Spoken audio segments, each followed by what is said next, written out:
नमस्कार दोस्तों। संसद की सुरक्षा में हुई जबरदस्त चूक के बाद होना तो यह चाहिए था कि देश के गृह मंत्री अमित शाह सामने आते और बताते कि यह चूक क्यों हुई। जिस संसद की सुरक्षा में दिल्ली पुलिस और अर्धसैनिक बल तैनात थे, वहां दो सिरफिरे स्मोक क्रैकर लेकर कैसे दाखिल हो गए, किसकी जिम्मेदारी है? ये दो सिरफिरे जो संसद के भीतर दाखिल हुए, जिनकी तस्वीर आपने देखी, तो होना तो यह चाहिए था कि लोकसभा स्पीकर सांसदों को भरोसे में लेते और बताते कि यह बड़ी चूक कैसे हुई और आगे ना हो इसके लिए क्या करने वाले हैं, क्यों हुई ऐसी लापरवाही, क्यों हुई ऐसी चूक। होना तो यह चाहिए था। होना यह चाहिए था कि कर्नाटक के जिस बीजेपी सांसद प्रताप सिम्हा की सिफारिश पर इन दो लड़कों को संसद के भीतर दाखिल होने का पास मिल गया, उनसे बीजेपी जवाब तलब करती। होना तो यह चाहिए था कि बीजेपी सांसद सार्वजनिक तौर पर बयान देकर बताते कि उन्होंने इन दो लड़कों का पास कैसे जारी किया। यह सब तो हुआ नहीं। लेकिन विपक्ष के जिन सांसदों ने आज गृह मंत्री के बयान की मांग की, जिन्होंने बार बार संसद में कहा कि अमित शाह यहां आकर सदन को बताएं, बयान दें, जिन्होंने कहा कि बीजेपी सांसद प्रताप सिम्हा के खिलाफ कार्रवाई हो, उन्हें संसद से सस्पेंड कर दिया गया। लोकसभा के 14 सांसद और राज्यसभा के 1 सांसद को आज सस्पेंड कर दिया गया। संसद की सुरक्षा में हुई चूक के बाद एक दिन में 15 सांसदों को सस्पेंड कर दिया जाना कोई मामूली बात नहीं है। वो भी तब जब 1200 करोड़ की लागत से बनी नई संसद के भीतर दो लड़के मल्टी लेयर सुरक्षा को धूल झोंक कर, सुरक्षा कर्मियों को धता बताकर स्मोक क्रैकर लेकर दाखिल हो गए। सदन के भीतर धुआं धुआं कर दिया। तस्वीरें आपने देखी होगी। विजिटर गैलरी से सांसदों की बेंच तक कूद गए। ये अलग बात है कि कुछ सांसदों ने उन्हें दबोचा। इतनी बड़ी घटना के बाद अगर विपक्ष हंगामा कर रहा है, गृह मंत्री के बयान की मांग कर रहा है, तो गुनाह कर रहा है क्या? यह तस्वीर अभी कुछ देर पहले की है, जब सांसदों को सस्पेंड किया गया, विपक्षी सांसदों को। उसके बाद सदन के भीतर विपक्षी सांसद ऐसे नारेबाजी करने के लिए बैठ गए।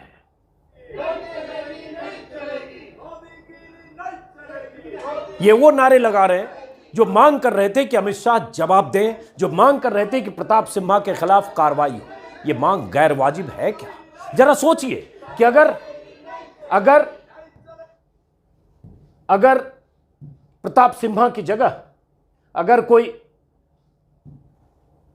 विपक्षी सांसद होता, कांग्रेस का कोई सांसद होता, किसी और विपक्षी दल का सांसद होता, तो क्या बवाल मचा होता, कितना हंगामा होता, मीडिया पर क्या कवरेज होता, कैसे विपक्षी दलों की घेराबंदी होती, कैसे उन्हें राष्ट्रद्रोही, एंटी नेशनल, देश का दुश्मन करार कर दिया गया होता, क्या कुछ हो रहा होता, दंगल, हुंकार, फुफकार, आर पार, न जाने क्या कुछ।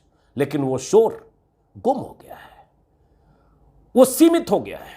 प्रताप सिम्हा तक का उस तरह से जिक्र नहीं है, बीजेपी से सवाल नहीं है, सुरक्षा में चूक पर सवाल नहीं है, सरकार की घेराबंदी नहीं है, स्पीकर से सवाल नहीं है, नई संसद में कैसे दाखिल हुए ऐसे लड़के, इस पर उस तरह से सवाल नहीं है, क्योंकि पास जिसने जारी किया वो बीजेपी का सांसद है।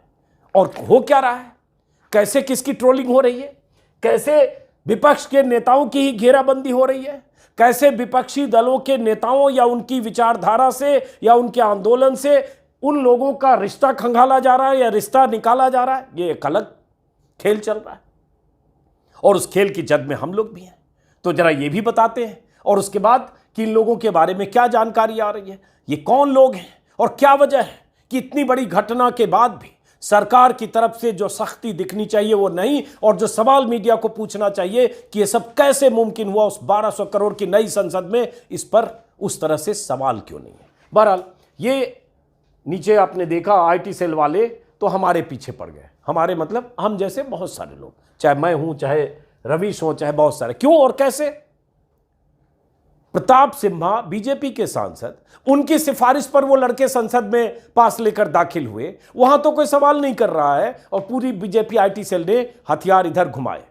बीजेपी की आईटी सेल और बहुत सारे बीजेपी के जो ऐसे आईटी सेल के गुर्गे हैं, अब एक नया नैरेटिव सेट करने की कोशिश कर रहे हैं और ट्रोल कर रहे हैं हम जैसे तमाम लोगों को और पॉलिटिकल पार्टी के लीडर्स को भी और सबको, क्या कहकर कि संसद में जो उत्पात मचाया गया उसका जो मास्टरमाइंड है एक ललित झा, वो कुछ लोगों के ट्वीट्स शेयर करता था या कुछ लोगों के फेसबुक पोस्ट शेयर करता था, और इसलिए उसका कोई कनेक्शन था उसमें। उसकी जद में हम जैसे लोग भी आए, मैं भी हूं, रवीश कुमार भी हैं, कुछ लीडर्स भी होंगे। यही उस नीलम के बारे में भी कहा जा रहा है कि वो किसान आंदोलन में भी जाती थी और भी जगह आंदोलन करती थी, नारे लगाती थी, उसका कोई कनेक्शन फलां पार्टी से है या कांग्रेस से है, इसलिए कोई बड़ी साजिश है। ऐसा खेल चल पड़ा है। अब जरा इसको देखिए और समझिए, और फिर आगे बताएंगे कि ललित झा और ये सब बाकी लोग कौन है, उसके बारे में क्या जानकारी है। जरा देखिए ये क्यों मैं ऐसा कह रहा हूं और क्यों मैंने यहां लिखा कि आईटी सेल वाले तो हमारे पीछे पड़ गए। चेहरे तो आप जानते ही होंगे ये सब जो है। अब देखिए, ये जैसे बीजेपी आईटी सेल से जुड़े लोग हैं, कोई लाला है, जैसे इन्होंने लिख दिया, Lalit Jha the absconding accused in the parliament security breach case shares a similar ideology with certain YouTuber journalist. और उसके बाद मेरे यूट्यूब का एक पोस्ट, मेरे यूट्यूब का या फेसबुक ट्विटर का एक मेरा स्टेटस शेयर किया है। दरअसल ट्विटर पर मैंने, ये है शायद 2/10/2023, 2 अक्टूबर का होगा, किसी का वीडियो किसी टीचर का वायरल हुआ था, बहुत हजारों लोगों ने शेयर किया होगा, और उस वीडियो को मैंने यहां शेयर किया अपने ट्विटर पर। और उसी वीडियो का, उसी वीडियो को दरअसल इस ललित झा नाम के आदमी ने, जो अभी फरार है, उसने अपने पेज पर कहीं शेयर किया। सेम वीडियो मैंने शेयर किया, सेम वीडियो उसने शेयर किया, इसलिए हमारा उसका कोई कनेक्शन है। वैसे ही अंकुर सिंह है, ये अपना बीजेपी आईटी सेल के हैं, पॉलिटिकल कीड़ा ये चलाते हैं, इसी तरह का काम करते हैं। इन्होंने भी ऐसे लिखा, mastermind Lalit Jha has shared several videos of Ajit Anjum too, don't know what kind of people influenced him to become like this. ये अंकुर सिंह ने लिखा। ऐसे ही कोई सज्जन, इन्होंने लिखा, तुम कोई एक कारण बताओ कि हम मान लें कि तुम्हारा ललित झा से कोई रिश्ता नहीं है, क्योंकि ललित झा ने कोई ऐसा वीडियो शेयर किया जो मैंने भी शेयर किया था, या ललित झा ने कोई ऐसी पोस्ट हमारी शेयर की होगी जो अभी 1-2-4 लोग बता रहे हैं ऐसी की है, मैंने देखी नहीं लेकिन की होगी, जिसमें से एक ये है शायद। इससे कुछ पता चलता है क्या? इससे कुछ साबित होता है क्या? अब रवीश के बारे में जैसे किसी ने लिख दिया, रवीश कुमार जैसे तथाकथित पत्रकार और यूट्यूबर जो युवाओं में जहर बो रहे हैं, सरकार के खिलाफ मोदी से नफरत में लोगों को आतंकी और हिंसक बना रहे हैं, देश में अराजकता चाहते हैं, संसद हमला उसका परिणाम है, ऐसे चैनल तुरंत बंद किए जाएं। और ऐसा एक नहीं है, बहुत सारे लोग कर रहे हैं। क्या मकसद है इनका और क्या मतलब है? क्यों? क्या अगर किसी ने मुझे फॉलो किया ट्विटर पर या किसी ने मेरी पोस्ट को शेयर किया तो उससे मेरा कोई कनेक्शन है? और मुझे जो फॉलो कर रहा है, मैं तो उसे कर भी नहीं रहा हूं, अगर मुझे कोई फॉलो कर रहा है, पता नहीं ललित झा कर रहा है कि नहीं, अगर कोई भी कर रहा है उससे मेरा कनेक्शन। अगर प्रधानमंत्री मोदी देश के प्रधानमंत्री हैं, इन्हें 93 मिलियन 9 करोड़ 30 लाख बल्कि 37 लाख लोग इन्हें फॉलो कर रहे हैं, तो क्या इनमें से सिरफिरे, संदिग्ध या और जो लोग होंगे, क्या प्रधानमंत्री मोदी उसके लिए कोई जिम्मेदार है? कौन किसको फॉलो करता है, कौन किसके पोस्ट शेयर करता है, जानते भी नहीं होंगे। इसमें से हो सकता है 1000 लोगों को भी मोदी जी नहीं जानते होंगे पर्सनली, इनको जरूर जानते होंगे जिन्हें प्रधानमंत्री मोदी फॉलो कर रहे हैं 2644, उनके विचार से जानते होंगे, या वो पार्टी के वर्कर होंगे, नेता होंगे, जो भी होंगे। कई बार इसमें जो जिसे पीएम फॉलो करते हैं उन पर भी आरोप लगते हैं हिंसक बयान देने के, हिंसा फैलाने जैसे बहुत ऐसे बयान या ऐसे ट्वीट लिखने के, गालियां देने के, उसे प्रधानमंत्री मोदी फॉलो करते हैं। इस पर बहुत बार वीडियो बन चुका, उस विस्तार में नहीं जाऊंगा।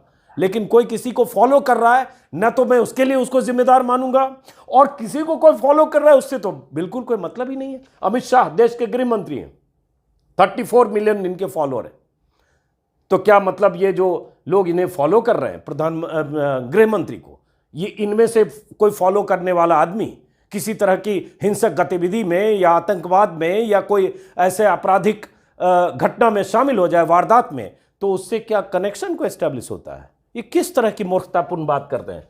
देश के गृह मंत्री हैं, रक्षा मंत्री राजनाथ सिंह, 23.9 मिलियन लोग फॉलो करते हैं। क्या मतलब इसमें कौन क्या फॉलो कर रहा है? ऐसे ही जेपी नड्डा 3.5 मिलियन इनको फॉलो करते हैं। इसके लिए अगर इसमें फॉलो करने वाले लोग या इनके जो विचार शेयर करने वाले लोग कुछ लिख रहे हैं तो क्या ये जिम्मेदार है? और ये आधार तो है कि यहां प्रधानमंत्री के साथ जो तस्वीर में दिख रहे हैं प्रताप सिम्हा, जो मैसूरू से जो बीजेपी सांसद हैं, उन्होंने तो सिफारिश की है।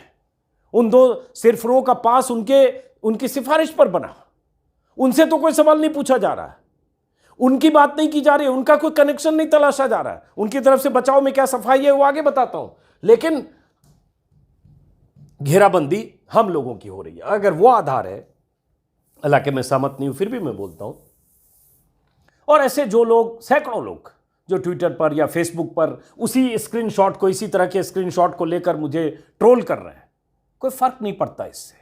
लेकिन अपने भीतर सवालों का जवाब तलाशिए कि ये संसद में, जो नई संसद है, यहां इतनी बड़ी चूक क्यों हुई, कैसे हुई, इसका जवाब ईमानदारी से सबको तलाशना चाहिए और सरकार को देना चाहिए। एक जो जानकारी आज आई है इंडियन एक्सप्रेस में, मैं देख रहा हूं सुबह के अखबार में, आज इंडियन एक्सप्रेस में जो खबर है उसके मुताबिक आमतौर पर 301 सिक्योरिटी स्टाफ संसद के भीतर सुरक्षा के लिए तैनात होते हैं, लेकिन बुधवार को यानी कल जब यह घटना हुई सिर्फ 176 थे। तो ये कम क्यों थे? तो सवाल तो ये है, और सवाल ये पूछा जाना चाहिए कि अगर 301 तैनात होते हैं तो 176 क्यों थे, 125 कम क्यों थे, क्या वजह है? क्या सिक्योरिटी फोर्सेज में सुरक्षा कर्मियों की कमी है? तो सवाल तो यह पूछना चाहिए, बजाय इसके कि अजीत अंजुम, रवीश कुमार या किसी की घेराबंदी करें कि फला ने आपकी पोस्ट को शेयर की थी, या आपने जो वीडियो शेयर किया वही वीडियो उसने कहीं शेयर किया जो वायरल वीडियो था। इसका कोई इलाज नहीं है इस तरह की मानसिक स्थिति का। उसी में जो सिक्योरिटी फोर्सेज की कमी या सुरक्षा कर्मियों की कमी के बारे में जो एक दूसरी खबर है दैनिक भास्कर में भी, उसमें कहा गया है कि एक संसदीय सुरक्षा अधिकारी ने बताया कि 10 साल में कोई भर्ती नहीं हुई है, नई भर्ती 10 साल में कोई नई भर्ती सुरक्षा कर्मियों की नहीं हुई है। दैनिक भास्कर में आज छपी है, करीब 150 सुरक्षा कर्मियों के पद खाली हैं। तो सवाल तो यह है कि 150 पद खाली क्यों हैं, 10 साल में भर्ती क्यों नहीं हुई? एक्सप्रेस में ये भी है कि पार्लियामेंट्री सिक्योरिटी सर्विसेज में सीआरपीएफ और दिल्ली पुलिस के लोग होते, जो पार्लियामेंट के भीतर की सुरक्षा की जिम्मेदारी पार्लियामेंट सिक्योरिटी सर्विसेज के लोगों की है। उसमें दिल्ली पुलिस और सीआरपीएफ के लोग होते, जिनके हवाले से कहा गया कि हर रोज सैकड़ों लोग संसद देखने आते हैं, लेकिन स्टाफ स्ट्रेंथ बहुत लिमिटेड है। तो सवाल तो यह है कि स्टाफ की कमी क्यों है? सवाल तो यह पूछा जाना चाहिए था कि बीजेपी सांसद ने किस कनेक्शन से इनको पास की सिफारिश की। हालांकि इनका जवाब ऑफिशियल कुछ नहीं आया जो अब तक आना चाहिए था। और इसलिए मैं बार बार कह रहा हूं कि यहां कोई विपक्ष का होता तो समझिए उसके, जिसको कहते हैं ना, कपड़े फाड़ दिए गए होते चैनलों की तरफ से। 24 घंटे से ज्यादा हो गए, बल्कि 30 घंटे से ज्यादा हो गए। लेकिन इनका एक अनऑफिशियल बयान मतलब वो बयान जो इन्होंने शायद लोकसभा स्पीकर को दिया है, सूत्रों के हवाले से कुछ वेबसाइट में छपी है कि इन्होंने, जो लोकसभा स्पीकर है उनको इन्होंने बताया है कि जो ये डी मनोरंजन है, इसके फादर इनके इलाके में रहते हैं और उनके फादर ने उनको अप्रोच किया अपने एक दोस्त, मतलब डी मनोरंजन और उनके एक दोस्त सागर के लिए विजिटर पास हासिल करने के लिए, और प्रताप सिम्हा के पीए से लगातार संपर्क में था। इसके अलावा कुछ नहीं जानते हैं। उसी में आज तक में दूसरी खबर उसी बारे में है कि बीजेपी सांसद प्रताप सिम्हा ने संसद की सुरक्षा में सेंध लगाकर स्मोक स्प्रे करने वाली घटना के बारे में ओम बिरला से मुलाकात की, जो स्पीकर है, और बताया कि आरोपियों में से एक इनके पिता, वही कि निर्वाचन क्षेत्र उनका जो है मैसूर, वहाँ रहते, और उसके बाद इसके अलावा कोई जानकारी नहीं। लेकिन ये भी तो एक जिम्मेदारी है। उसके बाद मैं एक बात और कहूँगा, मैं भी बहुत सारे लोगों को पार्लियामेंट देखने, अब इधर नहीं हाल के सालों में, लेकिन पहले बहुत लोग आते थे जो हमारे जानने वाले, बिहार यूपी से रिश्तेदार, कोई आता था संसद में अंदर की कार्यवाही देखना चाहता था, तो किसी परिचित सांसद को हम लोग बोलते थे और वो पास बनवा देते थे। इसमें कोई ऐसी बात नहीं है। मैं तो ये भी कहूँगा कि अगर इस सांसद ने पास बनवाया किसी की सिफारिश पर, इनके पिता अगर इनके इलाके में रहते थे और लगातार फॉलोअप करके, तो मैं इसमें भी इतना बड़ा गुनाह नहीं मानता हूं। यह हो सकती है चूक। लेकिन अब जब संसद की सुरक्षा पर, संसद पर हुए हमले के बाद से बहुत मुस्तैदी है, तो सांसद भी सतर्क रहते हैं। तो यह सतर्कता इनसे अपेक्षा की जाती है। लेकिन वो सतर्कता में चूक हुई, फिर भी मैं नहीं कहूंगा कि किसी तरह का कोई कनेक्शन है, मैं नहीं कहूंगा। लेकिन लोग कनेक्शन सिर्फ इस ट्वीट के आधार पर निकाल रहे हैं, जो मेरा ट्वीट को शेयर कर ले या मेरा कोई वीडियो शेयर कर ले या मेरे वीडियो जो मैंने शेयर किया वो कॉमन हो, तो ये सब चीजें अपनी जगह हो रही। खैर, तो अब सवाल वही जो मैंने कहा कि सबसे बड़ा सवाल तो ये है, और यही प्रताप सिम्हा वाला जो कल आप देख चुके होंगे, जो गैलरी, पब्लिक गैलरी पास जो उनके हवाले से जारी हुआ। आज स्पीकर ने लोकसभा में बयान दिया। क्या दिया जरा सुनिए, उसके बाद हम आगे बात करते हैं कि मल्लिकार्जुन खड़गे जो राज्यसभा में लीडर ऑफ अपोजिशन है, और जयराम रमेश, उन्होंने विपक्षी सांसदों के खिलाफ कार्रवाई के बाद क्या कहा, जरा सुनिए पहले स्पीकर को।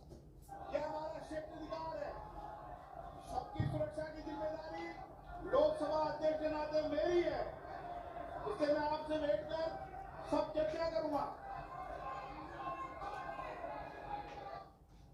अब ये स्पीकर कह रहे हैं, ठीक है, अच्छी बात है कि स्पीकर के नाते, लोकसभा अध्यक्ष के नाते सांसदों की सुरक्षा की जिम्मेदारी है, मेरी है, मैं बैठकर चर्चा करूंगा। तो चर्चा करिए और चर्चा करके भरोसा जीतिए, बजाय इसके कि 14 विपक्षी सांसदों को सस्पेंड कर दीजिए। अब ये जो 4 लोग हैं, जिसमें एक जो जिसका नाम बताया मैंने, वो जो मास्टरमाइंड जिसे कहा जा रहा है ललित झा, ये फरार है। आखिरी बार इसका लोकेशन कहीं शायद हरियाणा में कहीं पाया गया है, गुड़गांव में रहता था। बहुत सारी जानकारियां आ रही है, एक फेसबुक के जरिए सबसे कनेक्टेड था। और इन सब के बारे में आप अखबारों में पढ़ चुके होंगे कि मनोरंजन कर्नाटक के रहने वाले हैं, सागर लखनऊ का रहने वाला है, नीलम हरियाणा की है, अमोल महाराष्ट्र का है। और ये सब अलग अलग, जैसे ये नीलम 42 साल की है, सिविल सर्विसेज की तैयारी कर रही थी, तरह तरह के आंदोलन में शामिल हो रही थी। मनोरंजन इंजीनियर है और उसने स्मोक बम लेकर यही दाखिल हुआ था। और उसके बाद 12वीं पास ये सागर है जो ई रिक्शा चलाता है, और उसके पिता कारपेंटर हैं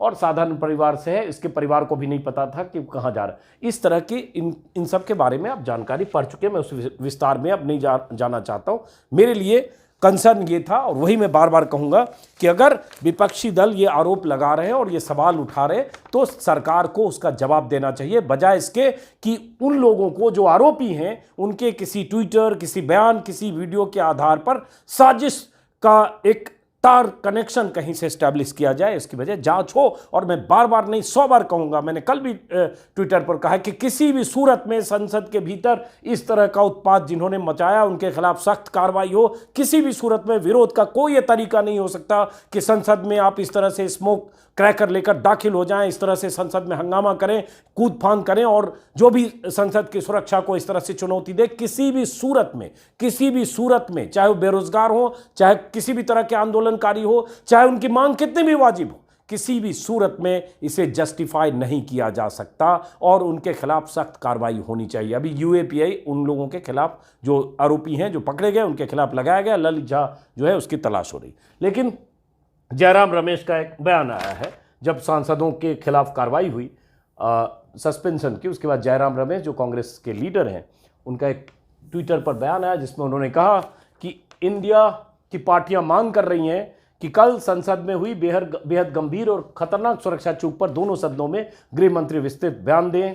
उसके बाद इस पर चर्चा हो, घुसपैठ करने वालों को विजिटर पास दिलाने वाले बीजेपी सांसद प्रताप सिम्हा के खिलाफ सख्त कार्रवाई हो।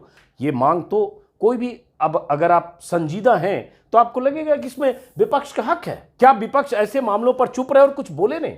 यही बात मल्लिकार्जुन खड़गे जो लीडर ऑफ अपोजिशन है, विपक्ष के नेता हैं राज्यसभा में, उन्होंने भी चिट्ठी लिखी है राज्यसभा के सभापति को, और उन्होंने भी यही लिखा है कि अमित शाह इस पर जवाब दें और इस मुद्दे पर रूल 267 के तहत इस पर चर्चा हो। तो ये गलत क्या है? लेकिन हो क्या रहा है? कहीं से सरकार की जवाबदेही नहीं खोजी जा रही है, कहीं से बीजेपी सांसद की जवाबदेही नहीं खोजी जा रही है, कहीं से संसद की सुरक्षा में चूक के लिए सरकार और उसकी घेराबंदी नहीं हो रही है। जो जिम्मेदार हैं, ये हुआ ये कि 8 सुरक्षा कर्मी भी वैसे सस्पेंड हुए। लेकिन क्या सुरक्षा कर्मियों की कमी एक वजह थी, या सुरक्षा कर्मियों को इक्विपमेंट जो मिलना चाहिए उसकी वजह थी? क्या थी? बहुत तरह के सवाल है जिसका जवाब सरकार ही दे सकती है और सरकार को ही देना चाहिए। लेकिन कम से कम विपक्षी दलों को इस तरह से, जिस तरह से सस्पेंड किया गया ताकि वो इस तरह की मांग भी न कर पाए, ये रवैया, अगर ये कहते हैं तानाशाही है, तो कहीं न कहीं इनकी बात भी वाजिब है। फिलहाल इस वीडियो को यहीं ख़त्म करते हैं। उम्मीद है कि अगले 48 घंटे में कम से कम पता तो चलेगा कि साजिश के तार कहाँ तक थे। क्या ललित झा अगर मास्टरमाइंड है, क्या इसके पीछे कोई है? क्या कोई सुनियोजित तरीके से ऊपर बैठे कुछ और लोग ये तय कर रहे थे? क्या ये मोहरे और प्यादे थे, या क्या ये सिर्फ ऐसे थे कि इन्हें लगा कि कुछ संसद में ऐसी हरकत करे और हंगामा करे? क्योंकि ये भी खबर आई कि ललित झा ने, जब वो बाहर, संसद के बाहर यही था परिसर में, जब इन लोगों ने अंदर जाकर मनोरंजन और सागर ने जाकर जब स्मोक क्रैकर चलाए, और उसके बाद जब बाहर ललित झा ने, इन सब के मोबाइल बाहर थे और मोबाइल लेकर भागा, और उसके बाद इसने कोई वीडियो बाहर कोलकाता में एक एनजीओ चलाने वाले एक शख्स को एक वीडियो भेजा और कहा इसे मीडिया में इसको पब्लिसाइज कीजिए। तो ये सब का कनेक्शन क्या है? ये पुलिस जो एजेंसियां हैं वो जांच करें, मुकम्मल तरीके से जांच करें और सबके सामने आए। लेकिन हथियार का रुख कहीं और मोड़ा जाना और गलत होगा, उल्लीपा पोती होगा, क्योंकि इससे सरकार, सिस्टम, सुरक्षा एजेंसियों के मुंह पर कालिख पुता है। क्योंकि संसद से 1200 करोड़ की नई संसद से बनने से नहीं होगा, वहां कैसे कोई दाखिल हो गया, उससे बड़ा सवाल यह है। फिलहाल इस वीडियो को खत्म करते हैं, फिर मुलाकात होगी किसी और वीडियो में। नमस्कार।